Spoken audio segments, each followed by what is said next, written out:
Bonjour à tous. Je m'appelle Louis Frécoté, je suis doctorant en psychologie communautaire et qualifiant sous la direction de M. Michara. Puis je travaille comme chargé de projet, aussi de la QPS dans le cadre des travaux de la stratégie numérique. Puis je m'intéresse à tout ce qui est intervention numérique en prévention du suicide, avec un intérêt particulier pour les pratiques d'intervention par clavardage et texto. Donc on va aborder les meilleures pratiques d'intervention, les meilleures pratiques d'évaluation des interventions par texto et clavardage. Ce qu'on va faire, on va commencer par un survol des différentes méthodes d'évaluation qu'on peut utiliser pour essayer de mesurer les impacts de services d'intervention, soit téléphonique, clavardage, par texto. Ensuite, on va regarder c'est quoi les grandes étapes d'une bonne évaluation. Puis, on va aborder les enjeux et les défis qui sont propres à l'évaluation des services d'intervention par texto et clavardage. Et on va terminer on va aborder l'importance de trianguler les méthodes d'observation quand on évalue les interventions par texto et clavardage. Puis, je vais essayer de vous présenter une espèce de devis d'évaluation idéal pour qui en aurait les ressources. Un premier type d'évaluation qu'on peut utiliser, puis on voit dans la littérature qu'il y a quelques études qui ont été montées sur ces devis-là, c'est les évaluations de type écologique. C'est-à-dire qu'on regarde les territoires, par exemple, où est-ce qu'il y aurait un service d'intervention, comparé aux territoires où est-ce qu'il n'y aurait pas de service d'intervention, puis on essaie de voir si les taux de suicide qui sont différents d'un territoire à l'autre. Sinon, on peut regarder avant l'implantation d'un service d'intervention, puis après l'implantation d'un service d'intervention, s'il y a une différence sur les taux de suicide. Un peu l'hypothèse, c'est de dire si on implante un service dans une région, un service d'intervention, on devrait observer une baisse du taux de suicide. C'est souvent un réflexe naturel qu'on a de se dire c'est comme ça qu'on va évaluer les impacts de notre service. Mais le problème avec ce type d'évaluation-là, les évaluations écologiques, c'est qu'elles ne permettent pas d'isoler les causes d'une variation d'un taux de suicide. Par exemple, admettons que dans une région, on implante un nouveau centre de prévention du suicide. Dans les années subséquentes, on voit une baisse du taux de suicide. On est tout fiers de nous autres, on se dit hey, c'est grâce à nous. Mais par contre, on ne pourrait pas répondre à ces questions-là. Est-ce que ça se pourrait que la baisse du taux de suicide soit attribuable aux activités du CPS, aux activités d'un autre programme de prévention du suicide dans la région? Est-ce que ça serait à cause du développement ou de l'amélioration des services de première ligne dans la région? Les devis écologiques ne nous permettent pas de répondre à ce genre de questions-là.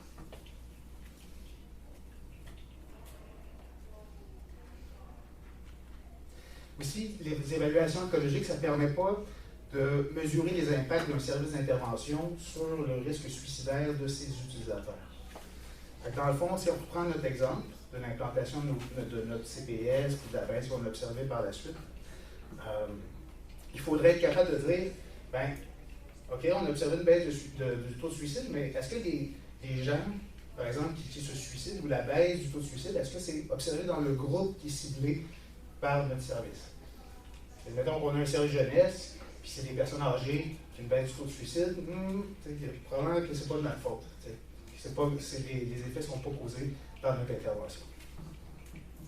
Puis même si, dans le groupe cible, si on observe une baisse du taux de suicide dans le groupe cible de notre service, il faudrait être capable de répondre à la question, est-ce que les gens qui sont passés à l'acte dans ce groupe-là utilisaient moins dans nos services? Ils appelaient moins, mettons, le CPS, ou ils utilisaient moins les services d'intervention par clavardage. L'idée, en bref, qu'il faut retenir, c'est que pour attribuer une variation d'un taux de suicide dans une région aux activités d'un service d'intervention, ça prend un acte de foi. On ne peut pas mesurer ce qu'il y a entre les deux. C'est comme il faut dire, on pense que c'est grâce à ça. On peut essayer de se rapprocher le plus possible. C'est essayer d'investiguer notre hypothèse, mais on ne peut pas illustrer les liens de causalité, on ne peut pas illustrer les processus qui sont en jeu. Sinon, il y a souvent des services qui vont utiliser leurs données d'opération pour justifier un peu les impacts auprès des autorités, donc dans la reddition de comptes. Ils vont dire on a répondu à tant d'appels, on a fait de la publicité, de la promotion du service dans la communauté. Toutes ces données-là sont très, très intéressantes. Là. Seulement que ils ne vont pas assez loin dans le type d'information qu'ils nous donnent pour que ça nous permette d'évaluer l'impact de notre service. Par exemple, si on prend le nombre d'appels qui ont été reçus par le service, ben, la question qu'on veut savoir, dans le fond, c'est les personnes qui ont appelé, c'est-tu des personnes qu'on voulait qu'ils appellent? C'est-tu les personnes qui sont ciblées par le service? Ensuite, souvent aussi, on va avoir des statistiques sur des gens qui appellent souvent. Bon, OK. Premièrement, qui appelle souvent? Deuxièmement, est-ce que c'est une bonne chose?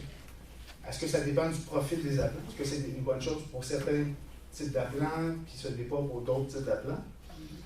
Donc, c'est le genre de questions d'évaluation qui est intéressante, pertinente, nécessaire, que les données d'opération de service ne permettent pas de répondre à ces questions.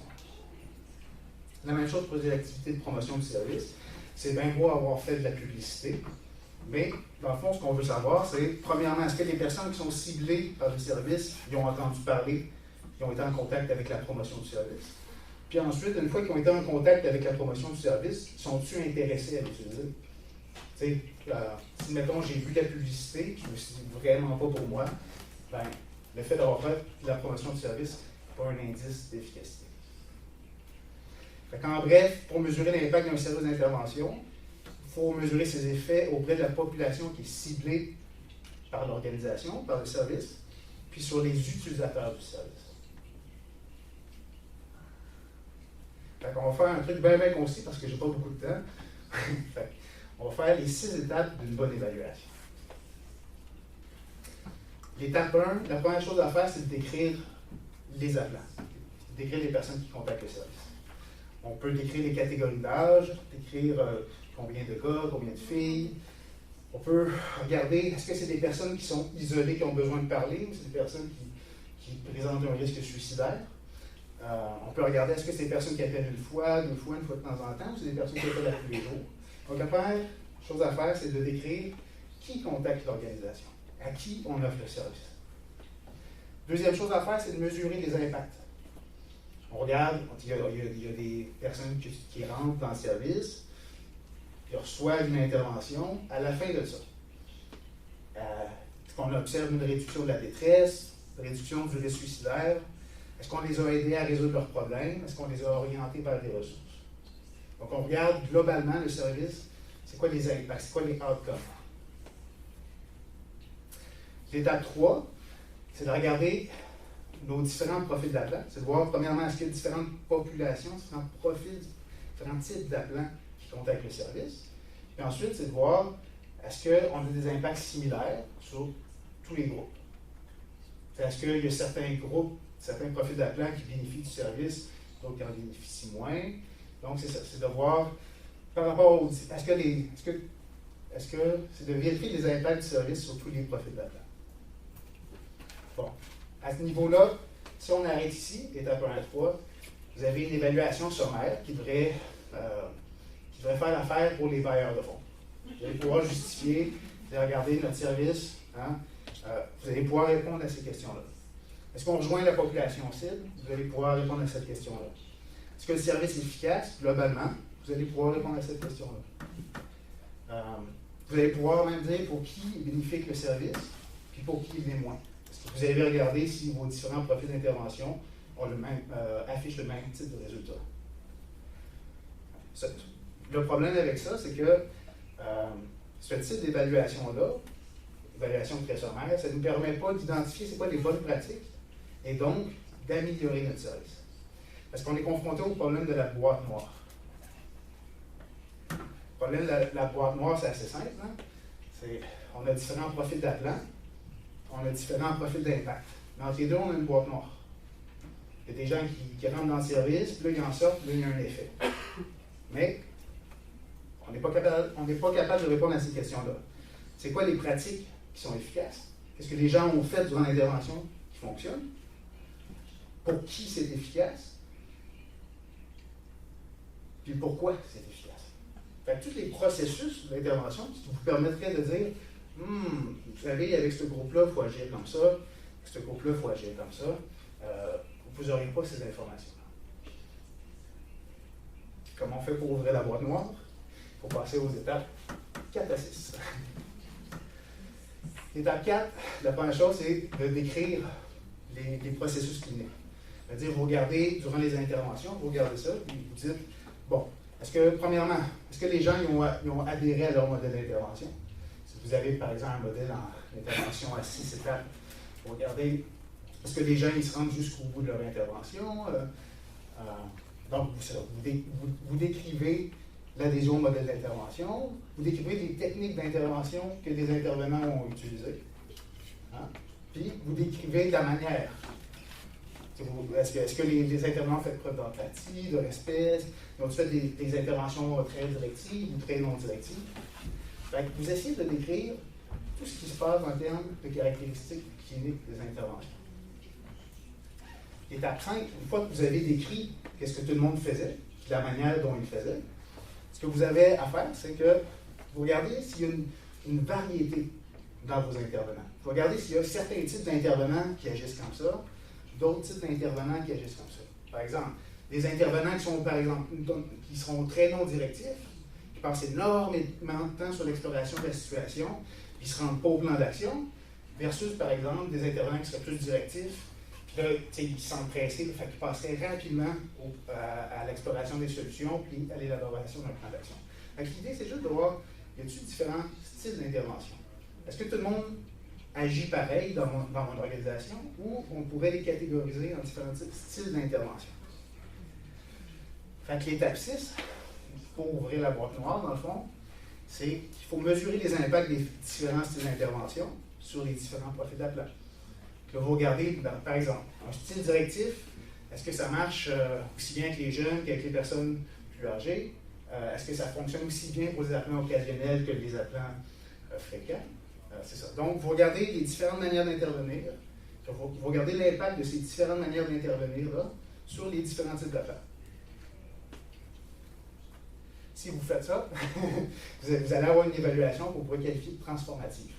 Transformative, pourquoi? Parce qu'elle va vous permettre d'identifier les bonnes pratiques, puis de prendre de faire des repositionnements dans votre organisation. Avec l'étape 1 à 6, c'est vraiment comme une recette. Vous allez pouvoir répondre à ces questions-là. Premièrement, qui contacte le service, qui ne contacte pas le service? Vous allez savoir c'est quoi les impacts actuels du service, c'est-à-dire qui bénéficie du service et qui n'en bénéficie pas. Dans les processus cliniques, vous allez savoir qu'est-ce qui fonctionne, pour qui ça fonctionne, pourquoi ça fonctionne. Vous allez pouvoir identifier c'est quoi les bonnes pratiques, comment il faut intervenir, de quelle manière, auprès de qui. Puis, une fois que vous allez savoir tout ça, vous allez pouvoir avoir une réflexion sur la mission et les objectifs de votre service, parce que ça se peut que les gens que vous rejoignez, ce n'est pas les gens que vous voulez rejoindre. Ça se peut que les choses que vous voulez faire, vous n'arrivez pas à les faire. Fait que ça se peut qu'en ayant toutes ces informations-là, à l'interne, vous ayez une réflexion collective. Puis, ensuite, vous allez prendre des décisions, savoir ce que vous essayez de plus faire, qu'est-ce que vous vouliez faire. Vous faites une réorientation de la mission de votre organisation. Puis, vous pouvez faire de la formation pour les intervenants, éventuellement, arriver à des changements de pratique. C'est la recette. Bon, maintenant, ça, c'est pour les services, que ce soit le téléphone, clavardage ou texto. Là, on va aborder plus spécifiquement les services d'intervention par texto de clavardage.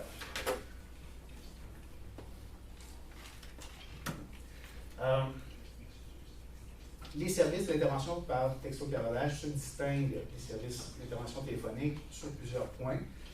Le principal point, c'est qu'on ne parle pas des mêmes utilisateurs. Ce n'est pas la même population qui va utiliser le téléphone que les appelants, dans le fond, qui vont utiliser le texto, le clavardage. On parle de vraiment, il y a vraiment beaucoup plus de jeunes. Même dans les services, c'est-à-dire les services qui offrent de l'intervention à toute la population, souvent, c'est pas rare de voir que 50% des utilisateurs ils ont en bas de 20 ans. Aussi, on remarque qu'il y a vraiment plus de filles qui utilisent texto et clavardage. Puis plus ils sont jeunes, plus que le ratio filles-garçons est élevé par rapport aux filles. C'est-à-dire que pour les adolescentes, la plupart du temps, on parle de 4 personnes sur 5, c'est une fille. Mais il y a une étude, il n'y a pas des tonnes d'études d'évaluation en ce moment qui existent, hein, mais il y a un service d'intervention aux Pays-Bas. Leurs données indiquent que, pour eux, que plus les appelants sont élevés, plus que l'âge des appelants est élevé, plus que le ratio homme-femme a tendance à s'équilibrer. Puis, c'est ça. Les intervenants disent qu'ils sont face à des crises suicidaires plus fréquentes et que les problématiques qui sont abordées au clavardage des textos sont plus lourdes. Il y a aussi certains défis techniques par rapport au clavardage et au texto. On peut parler employer des défis qui sont d'ordre technique, c'est-à-dire la quantité d'informations qui est échangée dans une conversation par texto-clavardage, elle est moindre que quand on peut parler au téléphone. Donc, on communique moins d'informations. Puis, en général, ça prend 2 fois plus de temps pour se rendre au même. Mettons, souvent, les interventions téléphoniques, ça va prendre, mettons, entre 20, 25, 30 minutes. Les interventions par texto-clavardage, c'est souvent le double qu'au téléphone. Fait que des fois, déjà là, c'est une différence qui est considérable, surtout en termes de gestion de ressources. Il y a des défis cliniques aussi qui sont propres au clavardage des textos, c'est-à-dire que c'est plus difficile d'évaluer la détresse de la personne avec qui on communique. On n'entend pas pleurer, on n'entend pas le ton de sa voix. C'est plus difficile aussi de faire l'évaluation du risque suicidaire, parce que c'est plus difficile d'avoir un contrôle sur le contenu de l'intervention. C'est-à-dire, mettons, vous savez, là, quand vous communiquez par texto avec quelqu'un, c'est plus facile d'ignorer une question que si vous êtes en face-à-face ou au téléphone. Donc, il y a tout un enjeu de contrôle de l'intervention qui vient jouer. Puis, c'est ça. C'est plus rare que des gens arrivent à compléter leur modèle d'intervention. Les intervenants se rendent pas souvent, en tout cas, au plan d'action. Sauf que ça pourrait pas être une porte d'entrée pour réussir à créer un lien avec... Peut-être d'utiliser les services en ligne pour amener les personnes dans le réseau de santé, public, communautaire. On pourra en discuter, on en discutera, mais tu vois, c'est exactement le genre de discussion qu'il faut avoir quand on ouvre un service comme ça. C'est quoi les objectifs? Qu'est-ce qu'on arrive à faire? Qui on joint? Puis, qu'est-ce qu'on fait avec ça? Bon, là, c'est là que je vais tenter de tester le son de cette machine-là. On va parler des enjeux et défis qui sont propres à l'évaluation des services texto-clavardage. J'espère que ça va fonctionner.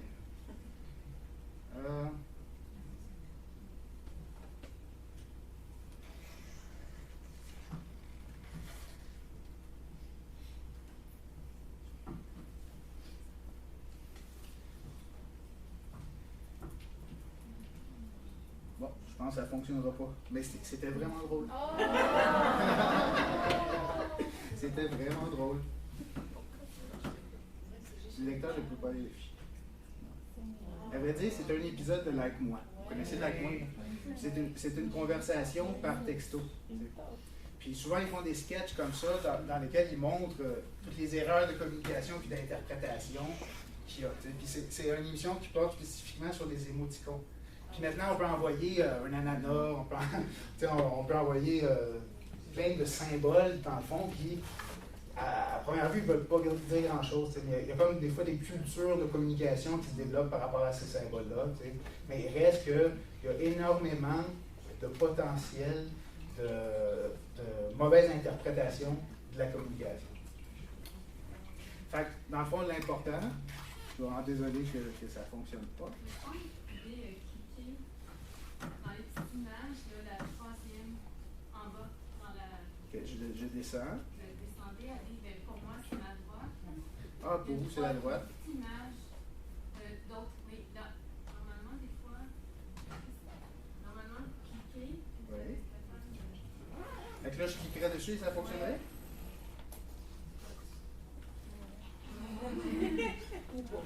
Ou pas. Okay. Voilà, c'est pas grave. Mais vous irez voir c'est juste de dire que la communication par clavardage des textos, c'est une distorsion de la communication. Quand vous voulez dire quelque chose par un média interposé comme ça, il faut que vous encodiez votre message dans, le mode de communication que vous allez utiliser. Tu sais, j'imagine que ça vous arrive que vous voulez dire quelque chose par texto, genre ou sur Facebook, puis que vous sentez une petite frustration parce que vous n'arrivez pas à exprimer réellement puis totalement ce que vous vouliez dire. C'est l'idée qu'il faut encoder le message, puis que la personne qui reçoit le message, il faut qu'elle décode le message. Puis que la communication par clavardage, c'est juste un autre, disons, c'est un filtre qui rend la perception, genre, qui rend l'interprétation des intentions beaucoup plus difficile. Donc, pour être capable, pour être en mesure d'évaluer quelque chose, la première chose à faire, c'est que vous m'entendez. La première chose à faire, c'est il faut d'abord être en mesure de l'observer. Si tu ne peux pas observer un phénomène, tu ne peux pas l'évaluer. La première chose à faire, c'est t'assurer que tu es capable de l'observer. Puis là, on se retrouve dans une situation, il faut évaluer un service mettons, intervention par texto en prévention du suicide. Tu sais. Puis là, il faut observer toutes ces affaires-là. Variation du risque suicidaire, variation de la détresse, changement dans les motivations et intentions des appelants. Il faut observer les caractéristiques techniques et cliniques des interventions. Il faut essayer de mesurer les impacts des interventions. Puis tout ça par texto. Tout ça dans une communication par texto. Fait que nous, dans le fond, il faut qu'on arrive à mesurer qu'est-ce qui se passe dans ces personnes-là à travers, qu'est-ce qu'elles communiquent à travers ça. Donc, il y a d'énormes enjeux juste en matière d'observation du phénomène qu'on veut évaluer. La première méthode qu'on peut utiliser, c'est la fiche d'intervention.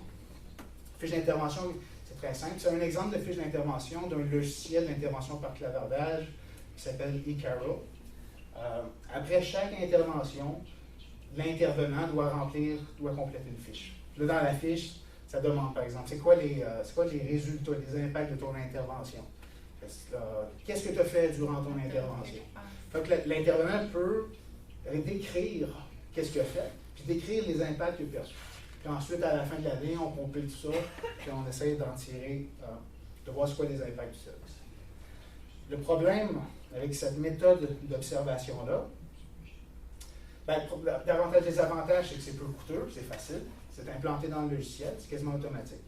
L'intervenant doit juste apprendre 1 minute après son intervention, on remplit sa fiche, puis c'est fait. On les compile à la fin, on est bien content, c'est réglé. Mais les inconvénients, c'est qu'il y a d'énormes biais. Premièrement, c'est une auto-évaluation. Tu sais, quand on te demande qu'est-ce que tu as réussi à faire dans ton intervention, quelque part, c'est pas. T'étais comme dans l'intervention. Si ça n'a pas marché, ça se peut que tu aies un biais par rapport à. Premièrement, est-ce que tu décris ce qui est arrivé ou tu décris ce que tu aurais aimé qu'il arrive? Ensuite, s'il y a eu des problèmes de communication durant l'intervention, il est probable qu'il y ait une mauvaise interprétation de l'interaction qu'il y a eu avec l'appelant, et donc des impacts de l'intervention. Une autre chose qu'on peut faire, c'est l'analyse de contenu. On peut utiliser l'analyse de contenu c'est quoi l'analyse de contenu? C'est on analyse une communication en vue de décrire et déchiffrer tout passage de signification d'un émetteur à un récepteur. Dans le fond, qu'est-ce que ça veut dire? C'est qu'on prend des verbatims d'intervention, puis on les lit, puis on décrit ce qui se passe dedans. On fait juste les lire, puis décrire. On dit, bon, qu'est-ce que les intervenants ont fait? C'était quoi le profil des appelants? C'est comme si on utilisait les transcriptions comme une espèce de caméra vidéo là, qui aurait été présente puis qui aurait documenté tout ce qui est arrivé durant l'intervention. Ça, c'est un exemple de fiche qui peut être utilisé. Par exemple, c'est une grille d'observation avec les différentes étapes d'intervention d'un modèle jeunesse que ça demande aux intervenants, par exemple, mais à des codeurs. Est-ce que l'intervenant a réussi à explorer la situation? Il a-t-il réussi à explorer les solutions? Il a-t-il réussi à faire ci? Il a-t-il réussi à faire ça? Puis là, on lit le verbatim, puis on code. Il a réussi à faire ça, il s'est rendu ici, il l'a fait en superficie, il l'a fait en profondeur. Dans le fond, c'est juste, l'idée, c'est qu'on lit les verbatims pour les décrire. Ça, c'est un autre exemple dans lequel il demande quel type d'intervention a été faite, puis ça a été quoi les impacts de cette intervention-là. Puis c'est fait pour être utilisé en analyse de contenu. C'est fait pour qu'on lise le verbatim, qu'on regarde la grille, puis on code qu'est-ce qui est arrivé. L'analyse de contenu, c'est une méthode qui est utile et pertinente pour évaluer les services d'intervention par texto clavardage. Excuse-moi, tu es en train de dire que tout ce qui a été écrit est conservé, puis c'est ça que vous analysez? Oui. OK, excusez. C'était peut-être clair pour tout le monde, là, mais moi, merci. On a l'œil Big Brother, là. Bon, les avantages de l'analyse de contenu, hein, c'est que, bon, le risque suicidaire, il faut mesurer le risque suicidaire. Si la personne, on peut regarder les verbalisations suicidaires pour déduire qu'il y a un risque suicidaire. Donc, on peut observer le risque suicidaire par les verbalisations suicidaires. Ensuite, pour les processus cliniques, à vrai dire, je pense que c'est là que l'analyse de contenu est plus utile dans l'évaluation des services d'intervention par texto. C'est qu'on peut vraiment décrire ce qui s'est passé. On a le temps de prendre, d'analyser, genre, puis de dire, ah là, il a fait telle technique, là, il a fait telle technique. Donc, on peut assez bien décrire ce qui s'est passé au niveau technique. Puis, on peut essayer de voir s'il y a eu des impacts. Mettons, quand la personne a fait ce type d'intervention-là, est-ce qu'à chaque fois, l'appelant, il est fâché? Ou ce genre de truc-là. On peut essayer de pairer des techniques d'intervention avec des réactions immédiates des appelants. Donc, il y a différentes méthodes d'observation, méthodes de mesure, outils de mesure qui peuvent être utilisés grâce à l'analyse de contenu. Le problème, c'est que des fois, les idéations suicidaires ne sont pas exprimées durant l'intervention. Puis si l'intervenant n'a pas fait, par exemple, une estimation du risque suicidaire, on ne saura jamais si la personne, si l'appelant était suicidaire. Parce que peut-être qu'il n'était pas. Fait que si tu ne lui demandes pas, il ne te le dira pas. Okay. Puis si, mettons, vous avez vu comme il y a moins d'informations qui ont été échangées, c'est plus difficile de faire l'estimation de suicidaire. Ce qui fait en sorte que des fois, c'est difficile de savoir, de bien décrire le profil de l'appelant. Ensuite, il y a tout le fait qu'il n'y a pas le ton, on n'entend pas la voix, tous les indices paraverbaux qu'on appelle, hein, c'est ça, le ton de la voix, ça rend difficile la détection des états mentaux. Ça veut dire que quand vous allez décrire, par exemple, le profil de votre appelant, ça se peut que vous ayez des biais par rapport à son style d'écriture, puis par rapport à sa communication des émotions par écrit. Tu sais, quelqu'un qui ne communique pas beaucoup ses émotions, par exemple moi, mettons, les conversations par texto, clavardage, ça peut être plate. Parce qu'on y va tout de suite au fonctionnel. T'sais. Tandis qu'il y a des gens qui vont écrire, puis dans la communication, ils vont vraiment être très expressifs. T'sais. Est-ce que ça veut dire que les deux personnes, derrière le clavier, n'ont pas des émotions similaires? Est-ce que leur description des émotions est réellement des bons indicateurs de ce qui se passe chez la personne? Pas nécessairement.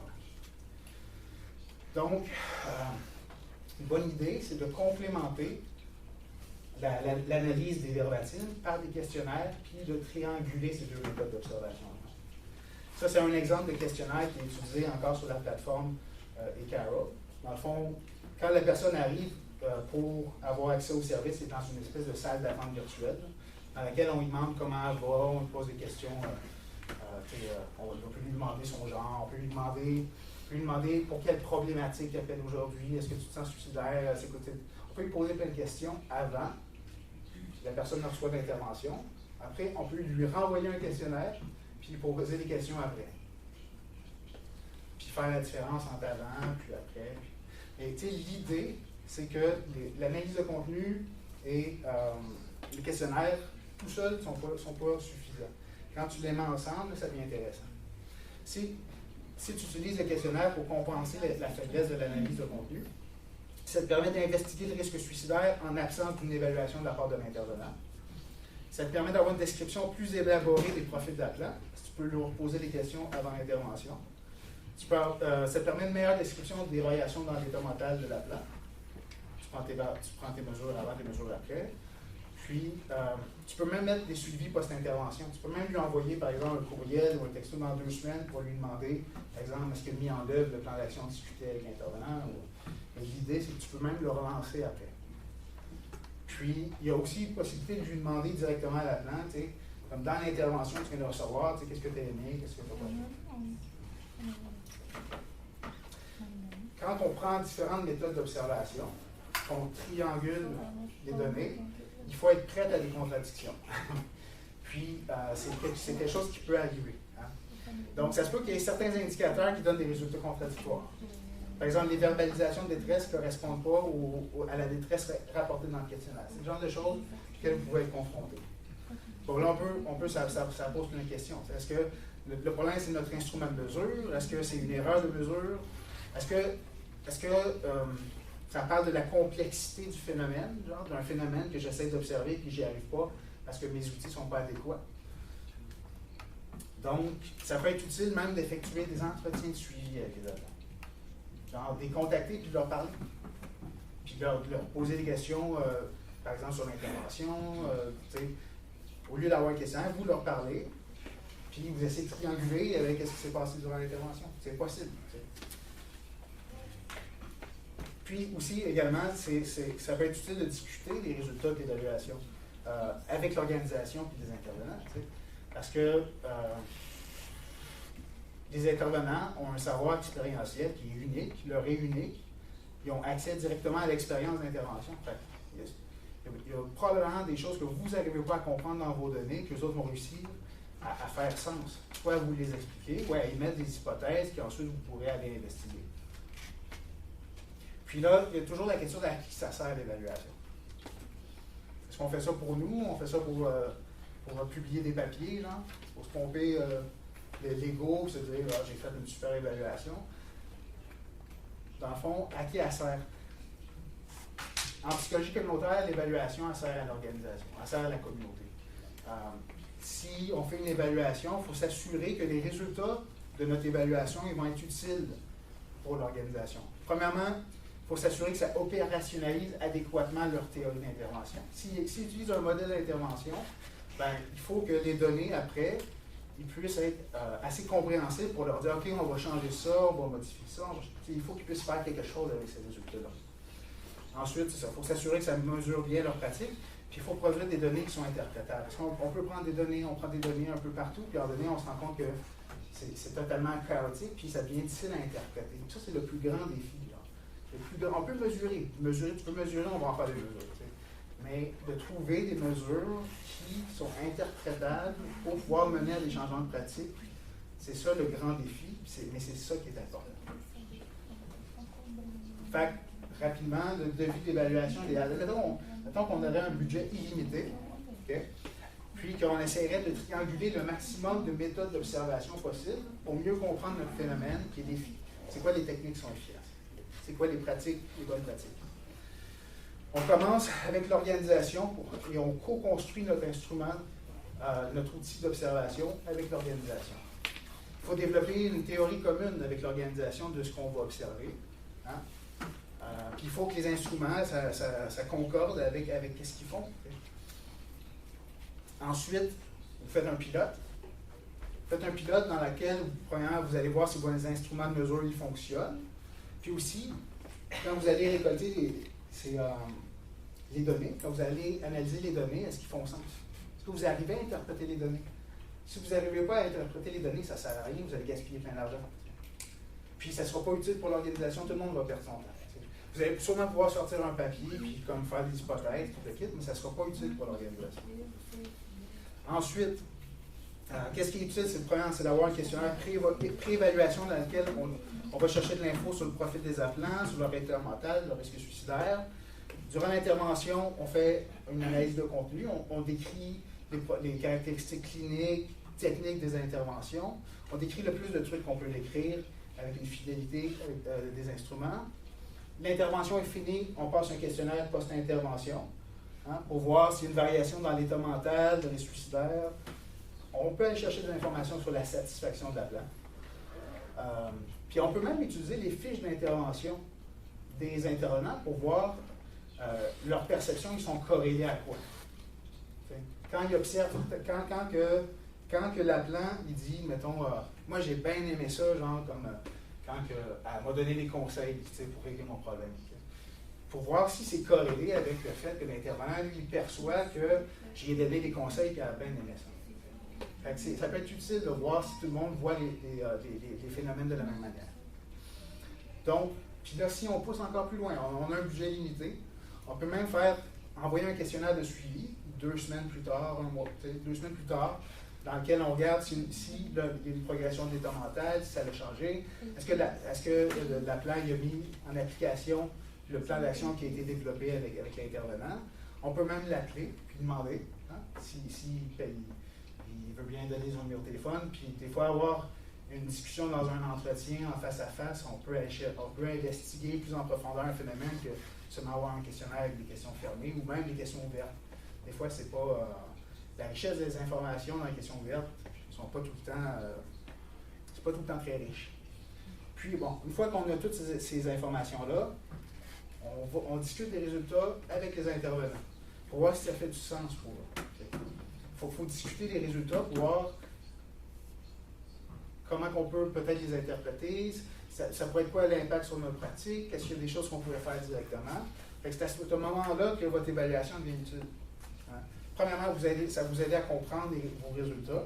Puis deuxièmement, c'est à ce moment-là qu'il y a plus de chances que votre évaluation ait un impact sur le changement social. Puis, tout ça peut mener éventuellement à une modification des pratiques si l'organisation se l'est appropriée, si elle est d'accord, si ça fait du sens pour elle. Bon, à apporter très rapidement pour les 5 dernières minutes. Bon, quand que vous évaluez un service d'intervention, il faut l'évaluer premièrement sur la population qui est ciblée par le service, puis sur les utilisateurs du service. C'est la première chose à retenir. Ensuite, la boîte noire. Il faut ouvrir la boîte noire. C'est pas tout savoir, c'est qui appelle, quand ils sortent de là, comment ils sentent. Là. Il faut réussir. Dans un monde idéal, il faut être capable de dire qu'est-ce qui fonctionne, pour qui ça fonctionne, puis pourquoi ça fonctionne. Question compliquée, parce que c'est dans ces questions-là que vous allez être capable d'identifier les bonnes pratiques et améliorer le service. Trianguler les méthodes d'observation. Super important pour clavardage de texte. Si vous utilisez seulement une méthode d'observation, vous n'allez pas percevoir le phénomène dans son entièreté. Vous allez seulement percevoir une facette du phénomène. Donc, c'est vraiment triangulant le plus de méthodes d'observation, puis voir si toutes ces méthodes-là nous font observer des phénomènes similaires ou s'ils soulèvent des contradictions. Mais c'est grâce à ça que vous allez pouvoir c'est grâce à ça que vous allez pouvoir réellement observer votre phénomène d'intérêt. Ensuite, c'est d'utiliser des instruments qui sont fidèles. C'est-à-dire que si on utilise une grille, puis là, que les gens ne codent pas les mêmes résultats, mettons, si 2 intervenants regardent une même intervention avec une grille, puis ils codent des scores totalement différents, votre évaluation, elle ne sert à rien. Votre évaluation n'est pas bonne. Il faut la mettre aux poubelles. Puis vous allez gaspiller plein d'argent. Fait que c'est vraiment important, avant de commencer un projet, vous assurer qu'il y a une théorie commune des interventions qui est développée dans l'équipe d'évaluation, puis que les intervenants ont des observations similaires grâce aux outils. Pragmatisme, super important. Il faut absolument s'assurer que les résultats de l'évaluation vont être interprétables et utiles pour l'organisation. Ça, c'est la première chose. Sinon, vous allez perdre temps et argent. Puis pour y arriver, une des méthodes qu'on peut utiliser, c'est de valider les outils auprès de l'organisation.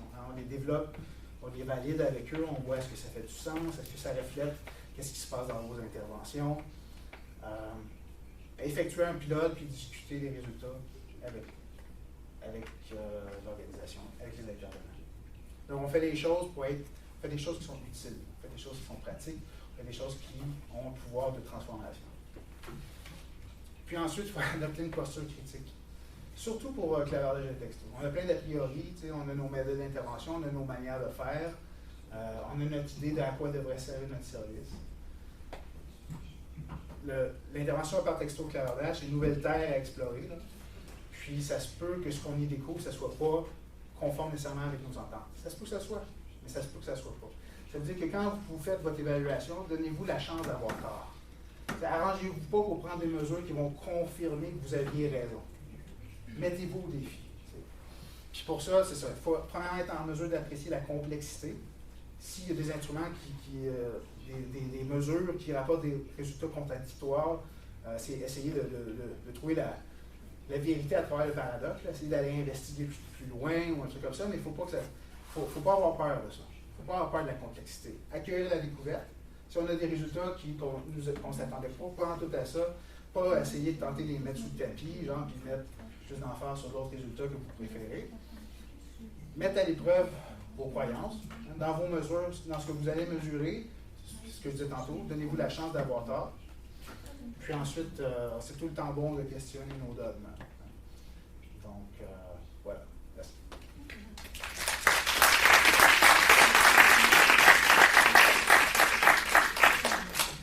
Des questions?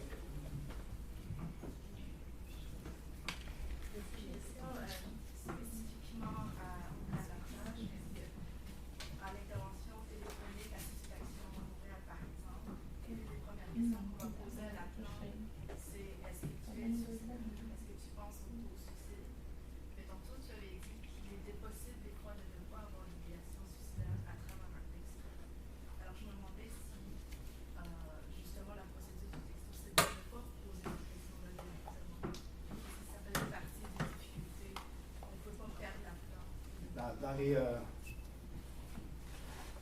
Dans les services qui sont dédiés à la prévention du suicide, service de crise, service de prévention du suicide, dans lesquels ils ont souvent une politique où on va leur dire il faut que vous investiguez les suicides à chaque fois.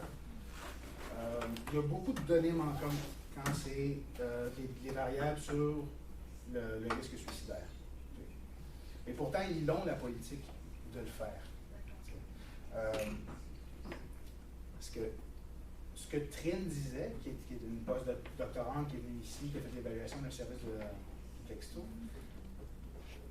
elle disait que des fois, les intervenants n'allaient pas investiguer le risque suicidaire parce qu'ils sentaient que cliniquement, ce n'était pas la bonne chose à faire, que ça pouvait créer une rupture ou un truc comme ça. Je ne peux pas répondre à la question, ça prend des bonnes évaluations pour la faire. Mais c'est exactement le genre de phénomène qu'il faut oser investiguer, qu'il faut explorer. T'sais. Mais il faut dire qu'il y a aussi moyen, genre, d'aller chercher de l'information en amont grâce au questionnaire. Vous pouvez demander si la personne elle se sent suicidaire avant qu'elle rentre dans le service. T'sais. Je veux dire, il y a d'autres méthodes de collecte d'informations que l'informatique nous met à notre disposition, qu'on peut utiliser cliniquement. Puis, oui, c'est ça. Et ça, c'est la grande question. Est-ce que nos pratiques actuelles doivent être transférées au téléphone, au clavardage, texto, ou il faut développer des modèles d'intervention qui leur seraient propres? Est-ce qu'il faut changer un petit peu les objectifs de la philosophie du service? Sûrement pas en profondeur, mais il faut être prêt à confronter peut-être des réponses qui nous plairont peut-être pas. Puis c'est peut-être une question de pratique. J'ai entendu une personne qui a fait une intervention par clavardage qui me disait « Moi, je réussis à aller investiguer le risque suicidaire tout le temps. » Puis, comme dans plein d'écrits, plein d'autres mondes vont dire « Ah, c'est vraiment difficile à faire. » Fait qu'on est dans l'univers de « Il faut faire de l'évaluation, il faut mesurer la variabilité des pratiques pour répondre à ce genre de questions. » Et comment ça se passe l'équilibre entre collecte de données sur les idéations suicidaires avec l'implantation de la passation du questionnaire pré-intervention? Ce que je veux dire, je vais le faire. Comment tu récupères des données qui ont... La question c'est plutôt est-ce que tu as connaissance ou constaté le fait que les données que tu récoltes grâce à ton questionnaire pré-intervention peuvent être beaucoup plus...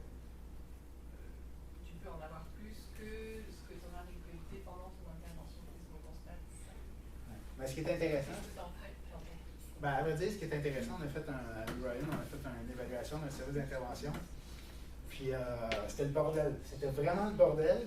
Parce que quand il fallait que tu calcules combien de personnes qui avaient un risque suicidaire qui ont contacté le service, tu ne pouvais pas te fier soit seulement au questionnaire pré-intervention, ou soit seulement aux verbalisations qui avaient été faites dans l'intervention, ou soit seulement aux notes de l'intervenant. Il fallait que tu colliges tout, parce que des fois, il y avait des personnes qui présentaient un risque qui, je ne sais pas, ils ne vont pas oser le dire dans le questionnaire pré-intervention, mais à un donné, ils vont le mentionner durant l'intervention. Des fois, c'est le contraire. Hein? Donc, c'est une question de colliger les données. Je n'ai peut-être pas répondu à la question. Si, je me demandais si justement ben là, tu viens de répondre, mais ma sous-question c'était est-ce que ce pré-questionnaire à l'intervention, étant donné le. C'est un biais personnel, mais je pense que c'est là. C'est là pour collecter de l'information. Des fois, c'est difficile de dire quelque chose, de communiquer par écrit. Puis, OK, je suis correct pour qu'elle le sache. Je me sens comme ça. Peut-être que c'est plus facile que de devoir le dire. Mais encore là, c'est une terre à défricher. C'est une terre à défricher, je ne sais pas.